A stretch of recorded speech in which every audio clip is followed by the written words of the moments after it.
Well, good afternoon, all. Thanks for joining this webinar on the President's budget and the report that ITIF has recently released. We have several speakers today that will describe the background for this work and its importance. You'll see detailed bios of the speakers, panelists, in the website for ITIF. So I'll just briefly introduce them, but you can find their detailed bios there again on the website. I'll mention to folks that if you have questions as we go through this, please enter those in the Slido link, which was provided with the webinar announcement. So with that, let me go ahead and introduce our first panelist. Dr. Jerry Richmond is currently serving as the Undersecretary of Science and Innovation at the Department of Energy. In this role, she oversees the DOE's Office of Science, the largest federal sponsor of basic research in the physical sciences in the U.S. DOE's applied R&D offices of energy efficiency and renewable energy, fossil energy and carbon management, nuclear energy and electricity, as well as all of DOE's national laboratories. With that, let me hand it over to Dr. Richmond, who can tell us about the importance of clean energy innovation and where it sits in the budget with DOE. Well, thank you, Ed, very much. I'm glad to be here today with you to discuss the President's FY24 Department of Energy request. So again, thanks for the invitation. So it certainly is timely today to be discussing the budget. We are all no doubt aware of the agreement that President Biden secured in negotiations with House Speaker Kevin McCarthy. I'm glad that the President was able to reach this deal because, as you know, defaulting on our national debt would have been catastrophic for our economy, for our citizens who rely on crucial government services and the full faith and credit of the United States. So, as you all know, it's now up to Congress to pass this deal, and we'll be watching what happens today in the House Rules Committee and as the legislation moves through the rest of the House and the Senate. So, as you know, there are defense and non-defense spending caps for fiscal years 2024 and 2025 included in the agreement. And once the debt ceiling bill has passed, no doubtably it will generate discussions within Congress and the administration on what these caps mean for individual agencies, including the Department of Energy. That's why I'm so glad to be with you all today. ITIF has long been at the intersection of science and innovation and public policy. The department relies on trusted partners like you to help inform decision makers on the capabilities of agencies like the Department of Energy to address our national and international challenges. So I'd like to thank you very much for continuing to engage in this discussion. The only way to ensure that the U.S. remains technologically competitive against actors like China and Russia is to invest in our national R&D efforts. That is so true. All that to say, we need to move forward and not back. We've had critically important legislation passed in the past year and a half, and we need to build on that progress and not go backwards, because these benefits are for all Americans in blue, red, purple states, and not just for some folks. The Bipartisan Infrastructure Law and the Inflation Reduction Act have made a lot of news for the implications in clean energy research, development, demonstration, and deployment at scale, across that broad spectrum from the fundamental discovery all the way through deployment, which DOE has the capabilities to lead. The IRA investment of $1.5 billion in much-needed infrastructure upgrades to the national laboratories, so many of our facilities, for example, our user facilities, and together these laws will put $1 billion into clean hydrogen electrolysis program and $3.5 billion into direct air capture hubs, among many other provisions. You can betcha that DOE is working hard to deliver on Bill and IRA provisions, and the President's FY24 budget complements these priorities, continuing to fund cutting-edge research and development and driving innovation in critical and emerging technologies.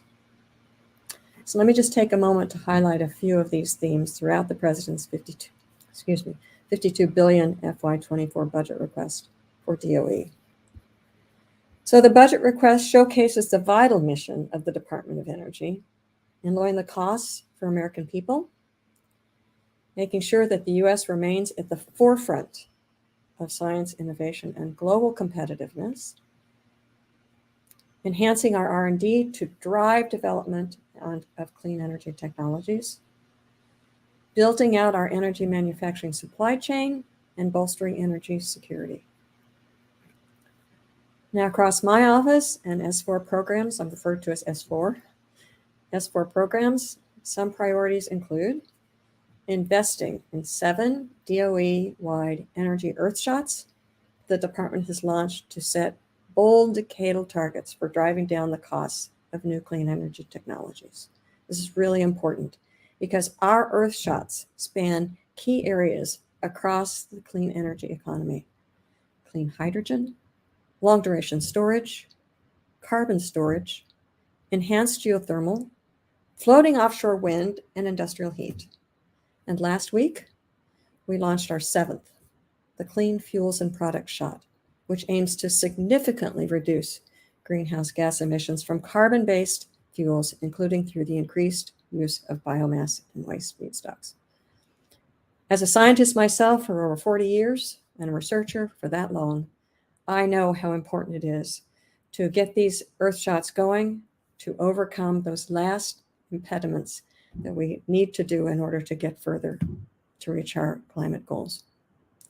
We're also focused on managing a full set of science and energy crosscuts that greatly enhance the coordination of investments across S4 programs and all of DOE, such as critical materials, fusion energy, and energy water. We've also prioritized supporting infrastructure and S&T capabilities of our national laboratories, the true jewels of this country with regards to research and development. This includes agency-leading high-performance and exascale computers that are allowing us to model the energy needs for the future for this country and predict the effect of climate change on agricultural data for agriculture and also for water uses. These are invaluable for us to make progress, and they are national jewels that have user facilities that anyone in the country can use if they propose an idea that passes muster. Across the programs I oversee, this is a strong budget that will bolster our clean energy research, development, and demonstration programs to fast-track deployment for a whole wide range of energy solutions. For nuclear energy, we're focused on reclaiming U.S. nuclear energy leadership, both domestically and abroad, by requesting funding for carbon-free power projects, commercial demonstration of the NuScale small modular reactor technology in Idaho. In the Office of Electricity, we're focused on enhancing the reliability of the electrical system. The Transmission Reliability and Resilience Budget line supports human factor and behavioral science research to enhance the software tools for system operators to maintain electric reliability. The results in improved workforce training platforms, simulations, control room applications. In energy efficiency and renewable energy, EERE, we've requested $50 million for new energy burden reduction program, which will completely approximately 46,000 low-income, low residential energy retrofits through the Weatherization Assistance Program, and boosting America's global manufacturing competitiveness and build out our reliable domestic supply chains. And for fossil energy and carbon management, we're advancing a suite of carbon capture technologies as well as solutions to recover critical minerals from carbon sources.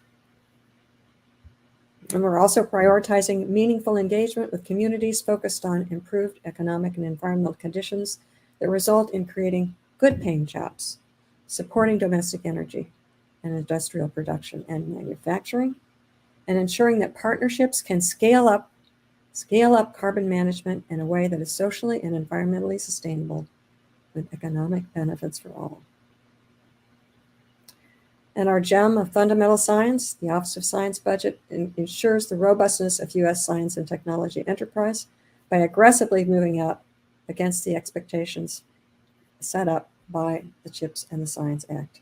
These include full funding for fusion energy sciences at the authorized level, launching the microelectronics science research centers, and bolstering our national laboratory user facilities through operations and upgrade programs that underpin new scientific discoveries and deploy mission-driven innovations that enable the creation of new U.S. industries. And we are ready to go today with this funding. The budget request also expands funding for our isotope program, which is critical to both economic competitiveness and defense and medical solutions. And it also includes over $1 billion for fusion research, which would further our work to harness fusion. These investments will send a very strong signal of U.S. leadership in science and innovation and position us ahead of our global competitors for decades to come. Once again, the President's team is hard at work, making sure we reach reasonable agreement that preserves these wins and puts us in a position to go forward on next year's budget. So I want to thank you. Thank you for letting me be a part of this today and for your commitment to science innovation in this country. Thank you. Super. We really appreciate those comments, Dr. Richmond, and appreciate your leadership in driving force, being a driving force for many of those initiatives. So shortly, let me bring up Hoyu Chong, who's the Senior Policy Analyst for Clean Energy Innovation Center here at ITIF, where she has worked for several years on examining the budget, not only at the beginning when initially proposed, but as it makes its way through Congress and what's actually finally enacted. Prior to joining ITIF, she worked for the practice area lead for Beacon Economics, focused on clean energy, sustainability, and development. She holds a master's degree in economics from USC and a bachelor's in business economics from University of California, Los Angeles. With that, Hoyu, tell us about the report. Sure. Thanks, Ed. Thank you, everyone, for joining us today. My name is Hoyu Chong, as Senior Policy Analyst at the ITIF's Center for Clean Energy Innovation. Today, we'll be discussing our recently published reports that looks at the federal energy, RD&D in FY 2024 and beyond. And today, we're joined by a wonderful panel from the Environmental Defense Fund, Breakthrough Energy, and the U.S. Chamber of Commerce, who will also be talking about how to further energize innovation in America. Next slide, please. So the main report provides a historical and comparative context of the Department of Energy's energy research, development, and demonstration budget. And through the report, there are also sidebars that highlight recent major achievements or issues and discuss ways that the U.S. government can further accelerate innovation in energy RD&D. And most importantly, we also have a data visualization that some of you who are following our work may know that the team has been updating constantly throughout the cycle. The data viz contains a time series that tracks how the Department of Energy spending on energy innovation has changed over time. And it also has recommendations that tailor to each program for DOE and Congress, as well as recent initiatives and developments that each program office has undertaken in recent years. The data visualization itself is very easy to use and hopefully will be a great community resource for those who want to track energy innovation spending over time in a more specific detail. And please check it out after this webinar if you can. Next slide, please. So as some of you may know that ITIF has been tracking DOE's energy RD&D budget for a long time. In fact, this is our 6th year tracking the annual RD&D. So going back in 2020, ITIF and University of Columbia Center on Global Energy Policy co-author the Energizing America, which is a book-length collaboration serving as a roadmap for national energy innovation. Now that we're in 2023 and the FY 2024 budget cycle is underway, we've been more halfway between that and the proposed FY 2026 roadmap.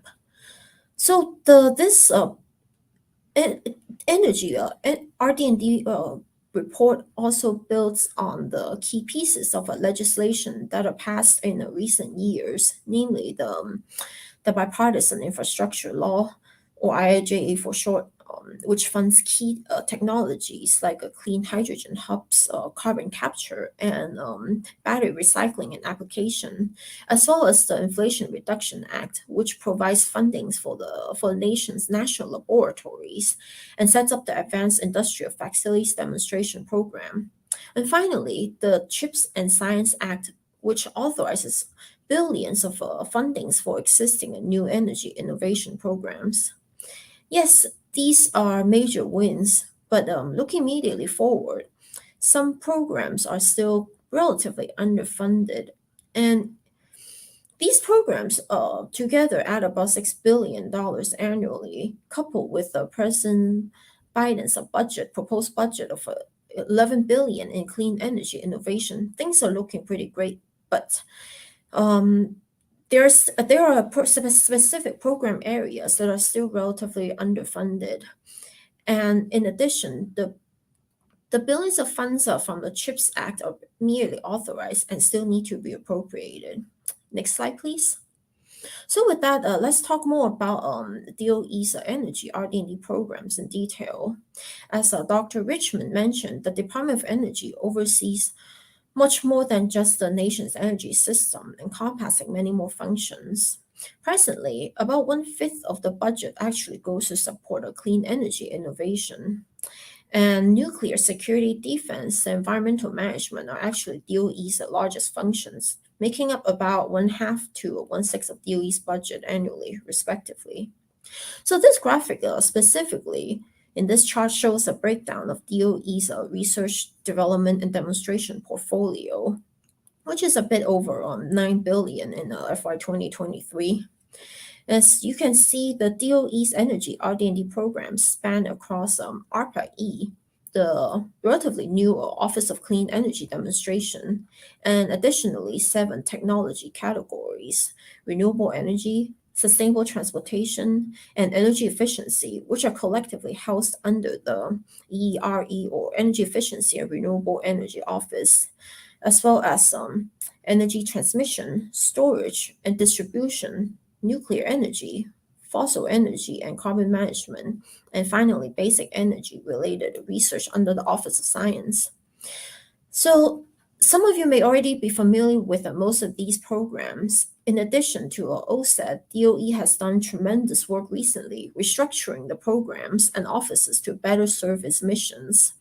In addition to the new Renewable Energy Grid Integration Office, which is added in FY 2022 under ERE, DOE has also split the Advanced Manufacturing Office last year into 2 new offices, which are the Advanced Material and Manufacturing Technologies Office, as well as the Industrial Efficiency and Decarbonization Office.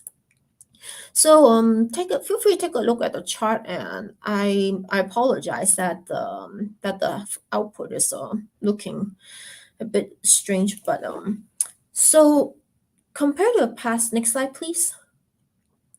So compared to the past overall, how has DOE spending on energy RD&D changed over time? So this graphic shows a time series spending in 2022 dollars, indicated by the dark blue bars, and the spending as a percentage of GDP, which is indicated by the dark red line, as well as the gap between where we are and where we could have been have energy RD&D spending kept relatively the same as a share of a GDP over time, which is indicated by the gray bars. So as mentioned, IIJ and IRA, which are represented by the orange bars here, added around $6 billion on top of the regular budget. So for FY 2023, this brings the total to about $17 billion. But still, as you can see from the dark red line, as a share of GDP, it shows that the U.S. still has a ways to go back to the 1978 level. Although energy RD&D spending has been climbing up since the beginning of this decade, the share of GDP is also slowly going up. However, this is really nothing to cheer about because so far we're just still climbing back from the low point in 2000. And during the period from 1978 to 2000, you can see that energy RD&D fell from its high, its peak from a 0.13% of GDP in 1978 down to just 0.03% in 2000. So what this means is if we use 1978 as a benchmark, you can see that right now we're currently at about half of the 1978 benchmark, even with the IIJA and IRA additions. In other words, had a federal investment kept pace with the growth in the economy, DOE's RD&D budget today would be $32 billion approximately. So what about FY 2024 and beyond? For FY 2024, as I mentioned, the president's budget requests $11 billion for clean energy innovation. But even with the boost, a continuous boost from IIJA and IRA, in which most of these provisions will sunset in just a few years, it's still very much short of the 1978 benchmark, and also short of Energizing America's recommendation of $25 billion by 2025. Note that this chart, all the information is also available on our database, and which is again hopefully a community resource for everyone who wants to dive into the data and dig into energy RD&D investments in general. Next slide, please. So earlier I mentioned that despite the increased fundings from IIJA and IRA, several program offices are still relatively underfunded. This chart shows the regular FY 2022 and FY 2023 enacted, as well as the FY 2024 budget request, plus the amount that are appropriated by IIJA and IRA, and how the totals stack up to the levels recommended by ITIF's Energizing America by specific program offices. So before I move on, it's worth noting that the funding for some of the offices that are not shown here in this chart has actually blown way past the Energizing America's recommendation, particularly for vehicle technologies, clean hydrogen and fuel cells, and as well as carbon management. Still though, not all offices are currently winning.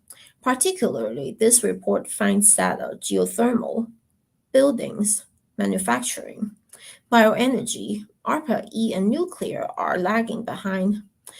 And with the exception of ARPA-E, these are all applied energy offices.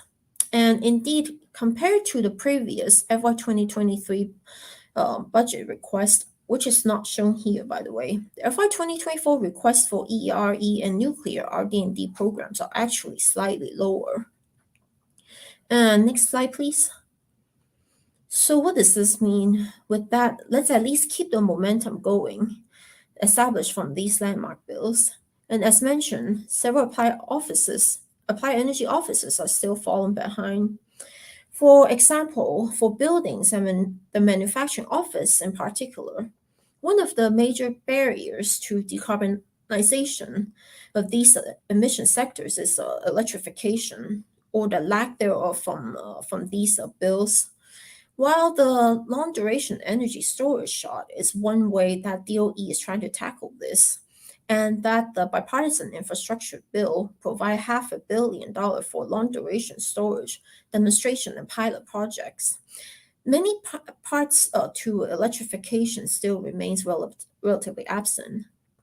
And speaking of applied energy, RD&D, another ongoing issue is the need to balance basic research versus applied research.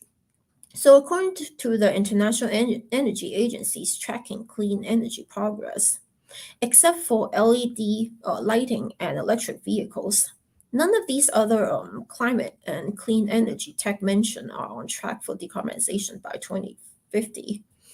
So I think this should signal the urgency to accelerate innovation in these nascent technologies like carbon capture and storage. But although outside of one-time bills like IIJA and IRA, which have done much to fill the gaps, in the regular budget cycle, basic research, mostly performed by the Office of Science, is still is a bigger chunk of the budget. And so moving forward, I think there needs to be a careful balance between where the funding is allocated between basic research and applied research. And finally, with all these funds from IIJ and IRA rolling in, there will no doubt be increased oversight and discussions on the effective implementation of funds. The question is, how can DOE best maximize these funding opportunities and then deliver the biggest maximum impact? Next slide, please. So finally, as I mentioned, please don't forget to check out our interactive data visualization. It lets you track historical funding and some program details, as well as a Sankey graphic detailing where the DOE's budget is going towards. And if you have any questions, please don't hesitate to reach out to me or Ed. Next slide, please. And with that, I will pass on to Natasha Vidangos from the Environmental Defense Fund, who will offer her remarks on tracking DOE's clean energy innovation budget. Thank you. Thank you so much for having me. I'll have to apologize. I have the cold that's been making its way around DC, and I'm doing my best Billie Holiday impression here, but I hope you can all hear me. First of all, I'd just like to say we're really grateful to ITIF for doing this work. We love this tracker. We use it all the time. There are some really important insights that come from especially feeding in the pieces of the IIJA and the IRA and understanding the historical record on DOE's clean energy funding, and really appreciate your point, Hoyu, about where we are in terms of the trajectory dating back to 1978. We've got a tough challenge ahead, and we can do better. We need to do better. We've made an enormous stride forward, and that's very exciting, but it doesn't mean we're done. I also will flag that we really enjoy some new features of your tracker, including the new appropriations trend line. It's a great way to focus the community on that sort of long-term consistency of innovation funding in the country. I'll note that EDF also has a tracker that tracks federal spending in different areas of innovation. And it says something about how complex federal budgets are in this country, that there's real value in looking at it from different angles. Our tracker is defined rather differently, and we view it as very, very complementary to the ITIF tracker. So where the ITIF tracker is really designed in a way that matches the way federal government appropriations have been assigned and looks at clean energy innovation, ours is defined based on climate innovation, with a focus on climate mitigation. You can find it here at innovationtracker.edf.org. If you go to the next slide, you'll see that it's focused much more on a Sankey diagram strategy. It includes additional agencies, not only the Department of Energy, but the fiscal year 21 data also included the U.S. Department of Agriculture and the Department of Transportation, and we intend to build it out with more agencies going into the future. And it allows you to break down the funding type by the sector that it supports, by the solution type, cross-cutting areas like energy efficiency, clean electricity, alternative fuels, carbon management, et cetera, and also by the stage of the innovation cycle to allow you to understand sort of how are we doing across the innovation pipeline, and is it consistent and sustained? I'll flag that we are currently in the process of updating our tracker to the fiscal year 22-23 data for the existing agencies. And we're also looking to add funding from Bill and IRA for those agencies, as well as for the Department of Interior and EPA. We're also doing a little bit of tentative exploration of looking at climate adaptation funding as well. Our data is not yet finalized. It requires sort of, because we're working with a definition that's more focused on the technologies themselves and the topic areas themselves, as opposed to the existing budget structures that exist, it takes another layer of analysis to get to the point where we have the data set up there. But a couple points I'll add, which are very consistent with what Hoyu just shared. First, Bill and IRA are an enormous opportunity, and they've led to more changes than we've ever seen. Offices are changing names and in some cases mandate. We're seeing shifts into and out of crosscuts. Some programs have dialed down, and it can be rather tricky to figure out what's dialed down and what's been looped in with other existing programs. In some cases, like at the Department of Transportation, we're seeing a large scale swapping out of programs funded by appropriations to then fund them through Bill and IRA. And all of these changes are logical, and one could even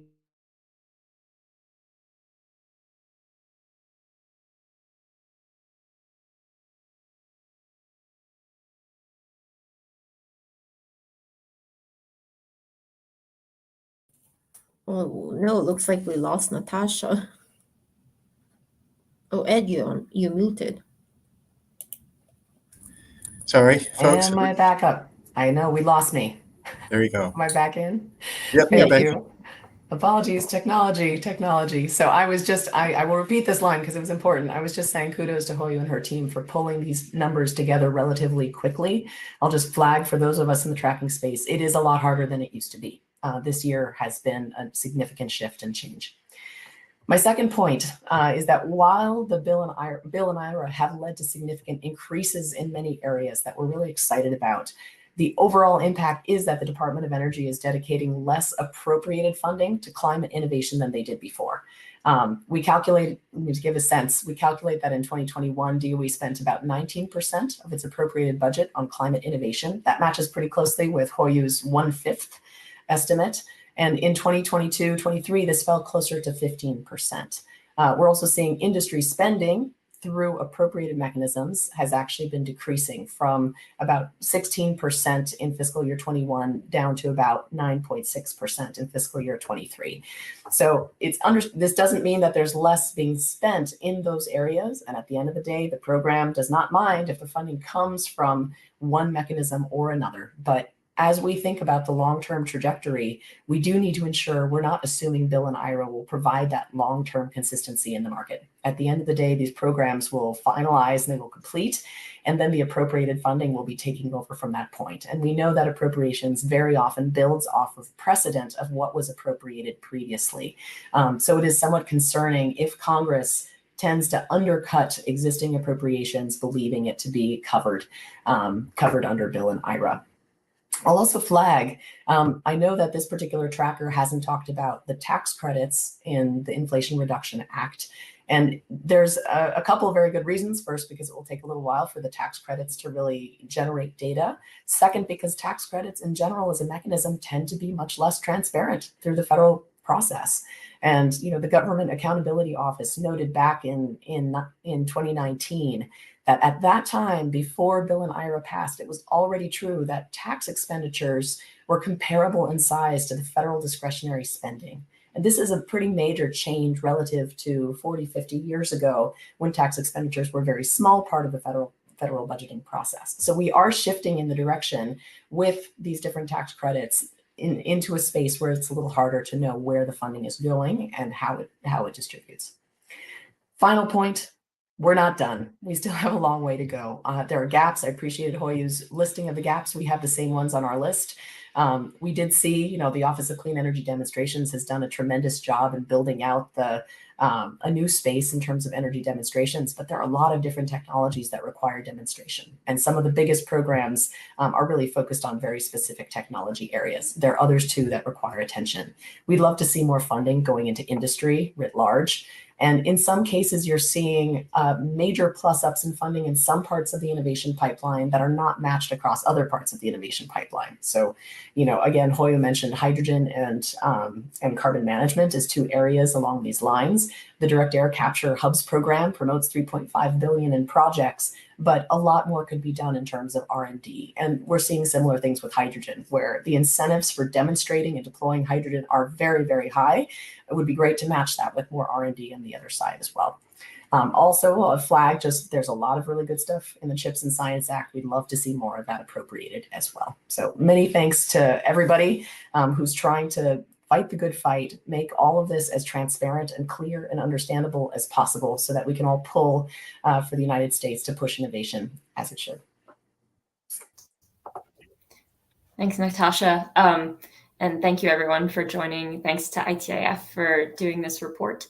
I'm happy to be here to comment on the exciting momentum that other speakers have already spoken about today. But before I launch in fully, I do also want to say I've also caught the thing that is going around DC, so I apologize in advance if I have to go off screen. But first, I really do want to just echo what Natasha and others have said. It's very exciting to see the momentum that has come with funding from recent legislation. It's been a major step forward, and we also have to keep going. I think the first thing that I would say is we know that consistent funding is key to bringing the cost of technologies down and to accelerating the associated learning curves with those technologies. But we should be cautious about looking at top levels of funding only, which is, Natasha was speaking to this, and thinking we've done enough. It's really important to think about accelerating energy innovation in the frame of both deployment and demonstration, which is a lot of the focus of the recent legislation that's passed, but also in terms of innovation and earlier stage efforts that need to occur. I mean, I don't need to spend a lot of time saying deployment is clearly an important step in advancing technologies to market. You could look at the solar industry and see how the lack of support in the 80s and 90s is part of the reason why solar didn't scale faster. But once that support came in the 2000s, costs declined at a much higher rate over a very similar period and really spurred the market forward. And IIJA and IRA both do that. They create new functionalities for later stage support of innovation. But emerging technologies are still key. It's reducing cost. We have examples of that we could pull for technologies that have already come up a couple of times. For instance, innovations in electrolyzer technologies for hydrogen production would really facilitate cost reductions and new modes of use for electrolyzers, as well as increases in performance. And we know, the IEA, has that report that came out in 2020 that has the famous in our wonky circles number about how 50% of technologies are still in earlier stages of development. So there's still a lot to be done. We know that innovation fills the upstream funnel for later stage efforts. And what I would emphasize, I guess, after saying all of this, is that consistent federal funding for all of those things is just the starting point. It's just as critical to understand what those needed interventions are, where the government can put support in a meaningful way to create a step change in accelerating a technology for all different technology areas across the energy landscape. I would argue that prioritization is something that is going to be very important in the future as we think about the complexity of innovations needed for specific sectors of the economy, the magnitude of the need in different sectors of the economy in terms of emissions that will remain unabated without technology development that occurs on an accelerated time frame, and what the state of that need is, where the maturity of an innovation, where the maturity of a technology, that is to say, is, and whether we are really talking about an intervention at the earlier stages of the innovation cycle or later stages. But just to kind of highlight something I said pretty quickly there, it may be obvious, but the nature of different technologies and what types of innovations are needed are very different for different technologies across the energy system. And different technologies will have unique challenges based on how complex the design of those technologies are and how much they need to be customized. So if we go back to the solar example, panels are relatively non-customized. You can put the same type of technology in many places, not extremely complex when compared to, a different type of technology. But as we move forward in time, and we are tackling these challenges that have, quote, harder to decarbonize applications that require solutions. This should really be factored into the way we develop a portfolio of technologies. And therefore, I think, when we talk about more that could be done in the future around federal funding for innovation, there's the possibility of shifting our process to one that looks forward at what is really needed to get to our net zero goals, as opposed to one that builds off of what's already being done in the past to really make some of the changes to fill the gaps that we're seeing in some of ITIF's work on the chart that Hoyu showed earlier. That said, again, the DOE has been doing amazing things with the tools and funding they've been given over the last couple of years from this recent legislation with the unprecedented funding levels it's provided. And it's really to be applauded from the cross-cut efforts that Dr. Richmond mentioned and the announcements around the Earth shots to industrial decarbonization coordination that they're doing. So lots of great things going on. Again, really exciting to see where we are at, but there's still a lot more to be done in terms of increasing federal funding levels, not just to advance earlier stage innovations, but also to create that flow from earlier to later stages. So I'll leave it there. Thank you all again for giving me the opportunity to participate. Thanks, Adria. Happy to sort of, clean up here and appreciate all the comments from the presenters before me, and want to thank ITIF for letting us join the call. Dan Byers, Vice President of Climate Technology with the U.S. Chamber of Commerce. And I guess maybe I'll sort of bring things full circle, if you will. I agree with and don't want to reiterate or duplicate what everyone else has said and some of the details of why this is important. But I guess just from a business community perspective, maybe I'll flag 3 reasons on why this is so important, and all these DOE programs and the entire innovation ecosystem is important to our members. And then the first is what we call the technology imperative, and that's kind of twofold in my mind, which is one, it's just the global goals that we've all agreed on, the global emissions goals, and kind of the reality that there's so much energy demand coming from the developing world outside the United States. It sort of brings a realization that we're going to have to innovate our way to the global net zero goals. We may be able to use other past taxes, regulations, et cetera, in the developed world, but with all the future energy demand coming from the developing world, we have to drive down the cost of low carbon technologies to make sure that Africa, Southeast Asia, India, et cetera, South Latin America can adopt low carbon technologies in the future. And then related to that technology imperative is that all of our members have now set really ambitious goals, not just for 2050 net zero type goals, but shorter term goals, 2030, 2040, very specific technology goals, et cetera. And their pathway to achieving those sometimes is clear and sometimes it's less clear. And when it's less clear, it's usually hinging on what Adria mentioned, which is that there's a lot of technologies that we expect to be needed to meet net zero that are not yet commercialized. They're maybe at the prototype stage or demonstration stage, et cetera. And DOE is I would say the most important entity in the world in terms of fostering and facilitating those technologies through the ecosystem to commercialization. The second sort of reason why this is also important is energy security. I don't need to belabor it, but it's new. We forgot about energy security for the longest time, and now with the Russia-Ukraine war and really the tensions with China, folks realize that energy security is national security, and frankly, almost everything we do to reduce emissions enhances energy security. And then the third is competitiveness, which Dr. Richmond talked about and others have mentioned too. And I think that also has changed a bit maybe in the past few years, where it's going beyond just pure economic competitiveness and opportunities for U.S. companies to sort of be on the leading edge and export their products and services around the world.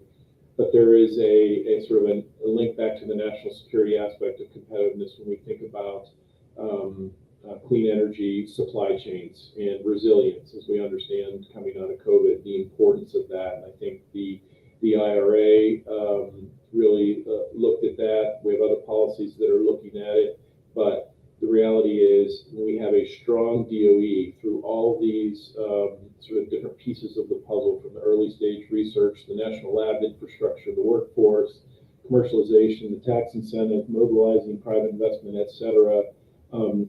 That's going to allow us to sort of build the full clean energy supply chain here in the U.S. and have that resilience, which I think is going to be really important going forward. And then I guess finally, just kind of wrap that up together, is I think there's good consensus on all those 3 sort of reasons on why these programs are important, and I think that's why we have a pretty good opportunity for political consensus, which helps with the durability and sustaining the momentum, et cetera. That's not always going to be perfect. There's going to be disagreements, et cetera. DOE has an enormous task ahead of it in terms of just implementing and managing, hiring folks, and we know that there will be failures. That's not necessarily a bad thing in terms of executing everything that's in IIJA and IRA. And so it's important that we continue to educate folks on sort of both sides of the aisle of the importance of these programs. But I think we're in a really good spot overall. There may be debates and efforts to sort of tweak the relative prioritization, but the need to keep the FY24 sort of care and feeding for the long-term core programs going is frankly heightened in light of the IIJA and IRA and the CHIPS and Science Act authorizations and spending that have been put forward. So I know certainly, again, we hear more now from our business members about these programs, particularly hydrogen, by the way, which that's probably a whole other webinar in and of itself, since the passage of these other laws, because not just because they see financial opportunity, but because they're looking and very determined and eager to meet their own climate goals that they've set. So I guess I just wrap up by saying that these programs are more important than ever, and so we're glad to be supporters of it all. And thank you, ITIF, for hosting this session. Super. Thanks, Dan. And I'd like to thank all the panelists for your input and the discussion of the importance of clean energy innovation and the funding for it. The first question I'll throw out to the panel is, given the current funding landscape that we have and the needs for innovation, both from the emerging technologies as well as the current technologies, where do you see the need for continuity in support for innovation? Hoyu, let me send it to you first, and then we'll open it up to others. Sure, and so to some of us, the so-called valley of death of innovation is well known.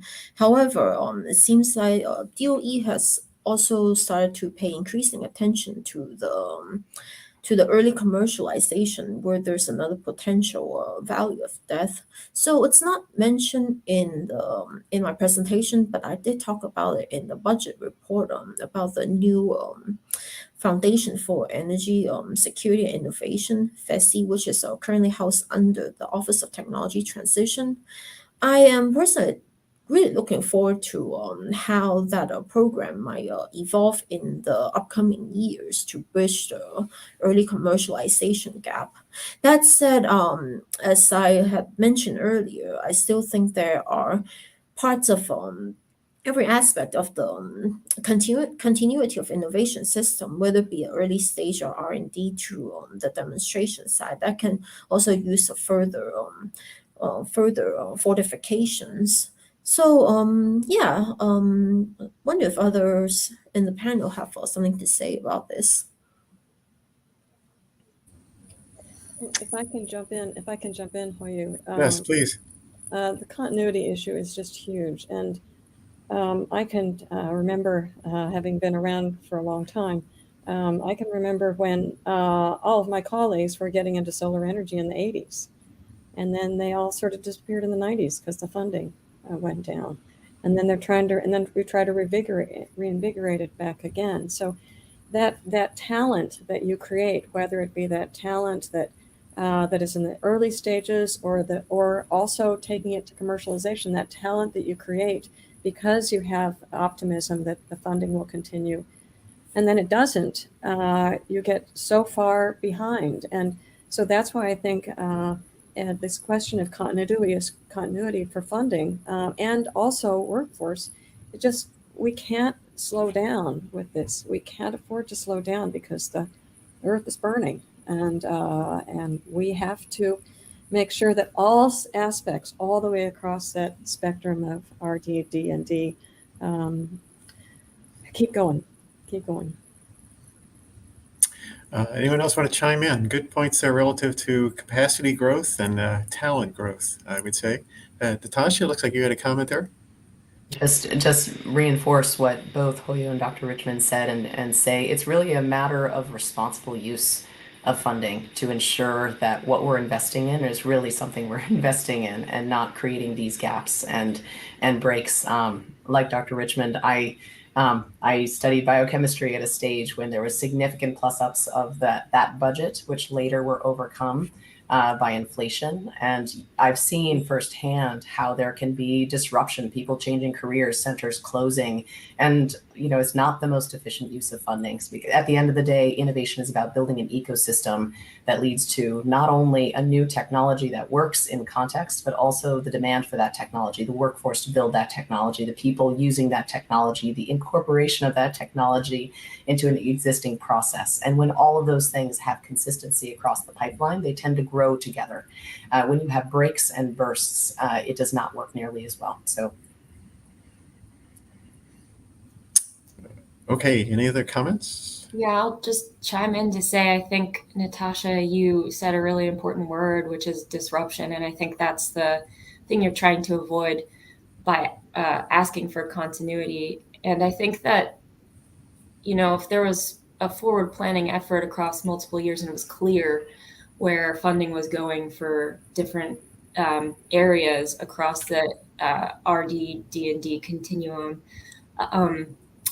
even if that changed as we learned more about the particular need for different areas of the economy, continuity of what you've gotten in the past is an approximation for saying that you just want to keep getting the same amount in the future so that you don't have to make those big changes to your talent pool, disrupt things. If you could give that future funding awareness in a clear way to folks, I think it just helps do more with what you have already. Let me just pick up on that briefly, because what you're saying there, Adria, is continuity is great, and we certainly need that, but we need to have it focused on goals, it sounds like. And with the Earth shots, you have a natural mechanism, I think, to keep things focused on those types of goals and to gather teams connected with those goals and to be forward looking instead of backwards looking. Any other comments to follow up on that kind of morph of the question?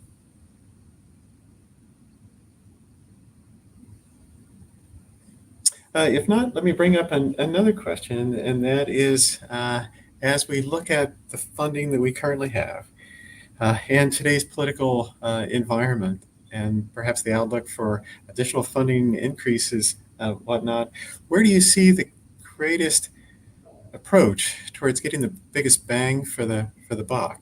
And that we may not have immediately large allocations of additional funds, so we've got to do the best of what we can, and to make that type of innovation success, both for the emerging technologies as well as the current technologies. Where do you see the need to have the greatest push? Anything, Hoyu, you want to start there relative to what you saw in the report, and then maybe Natasha, something that you've seen in your analysis? Sure, Ed. So you mentioned that the budget process tends to be more backwards looking instead of forward looking, and with limitations imposed by 302A and 302B allocations and sub-allocations. I think there lays a great challenges in this time, since DOE is initiating so many energy Earth shots and the newer shot that Dr. Richmond just mentioned. So how can DOE best accomplish the goals that these shots outlaid in these Earth shots without compromising on other areas? I know for example, seems like everybody's talking about hydrogen right now because it has so many cross-sectoral multiplications. I think that's one approach that some people are trying to use as to push for technologies that have many cross-sector multipliers. But I do also think that it's also equally important to pay attention that these fundings are spent in a prudent manner and not just chasing after it because it's the current thing or it's the hot topic. So I think there may be some other technologies that can have some amplifying effects that we may or may not be paying enough attention. So, for example, geothermal energy funding for geothermal has been relatively flat compared to the other renewable energy. Yes, yet geothermal also has some other cross applications such as geothermal heat pumps and geothermal energy storage, as well as applications on a shutdown or coal plants.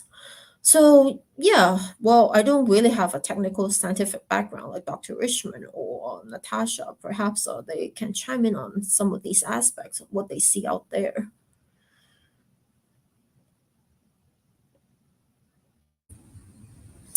Let's see, who wants to go first here, Natasha or Dr. Richmond? Let me just say that first of all, let me just say I'm happy I am to be with this group. We could just like go for hours talking about topics that we think about every day at DOE, and just hope that that people are noticing the impacts that we're even having in small towns and so on. So let me just say that too before we run out of time. Thank you for your concern and your work for things that we do. No, I think, you bring up a really important point, and that is that don't let the big flash in the pan overcome the importance of the other areas that we're working on. And I think, and there's a lot of money there, but there's also a lot going on, even in geothermal. The Secretary is incredibly excited about geothermal, as we all are too. And so I think that's the reason why we have to have a diverse portfolio, and that's what DOE is trying to develop, is a diverse portfolio, not all the eggs in one basket. And it may look like hydrogen's the big egg in the basket right now, but I tell you, everything is moving up too.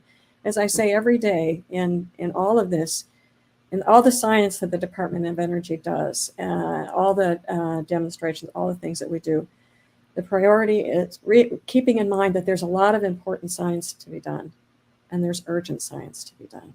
There's urgent progress that needs to be made. And we can't, so we really have to be, in many respects, thinking about what are the most urgent issues. And in that case, climate and national security, and a lot of areas are really urgent right now because they are our economic security, they are national security, and they are also a way to be prosperous. So that's the way I think every day. That's the way I think every day. Natasha, to you. I'd agree very much with what the others have said. Great answers all. I might just add to that. We have a lot of different paradoxes that we live in at this moment. Climate is urgent, but climate will be urgent for the coming decades. How do you deal with that long, slow urgency? Disruption is bad, and yet disruption is exactly what we need from where we're going next. We need to use our limited resources effectively, and yet we have more resources than we've had before, and we're trying to ensure the best spend out of this sort of boost of resource from where we've been previously. So I feel like many of us are constantly trying to find that balance and find that space where you can really articulate a path forward that is identifying the right priorities, getting the world organized around them, getting these programs all aligned to really have the most efficient impact on those specific areas. So I would just agree with all of that and add to the last theme that also thinking about not only how we get good tech to work, but how we get good tech to work in context. And I do know DOE is thinking about this greatly in terms of, you mentioned the weatherization and assistance program and, Justice 40 elements. How do you ensure that these technologies really work in a context such that they have a lasting positive impact on people at the end of the day? And that takes innovation too. So it's not only innovation of technology, it's innovation, the whole process of how we bring technology to the ground and make it work. I will jump in for 10 seconds to also say I think that there's a really important role for the pipeline from earlier stages up the TRL and ARL scale. So if you can build that infrastructure, it should help support all of those technologies we're talking about. What does the scientist do next after they come up with that breakthrough discovery? That's making those steps clear, I think, is a really high return activity. Super. Thanks, Adria. And I'd like to thank all panelists. Unfortunately, we're out of time. As Dr. Richmond mentioned, this is a topic that we could discuss for some period of time, and I would encourage you to continue that discussion, perhaps reaching out to the panelists, and definitely looking at the reports from ITIF that just was released. You can see on the website, and what will be coming up from EDF, as Natasha mentioned. So again, let me thank all the panelists. Let me thank all the participants as well for your interest and engaging in this clean energy space. And we look forward to the continuity of innovation and success in making impact as things are deployed. With that, I'll let you have a good day, and we'll be in touch. I know.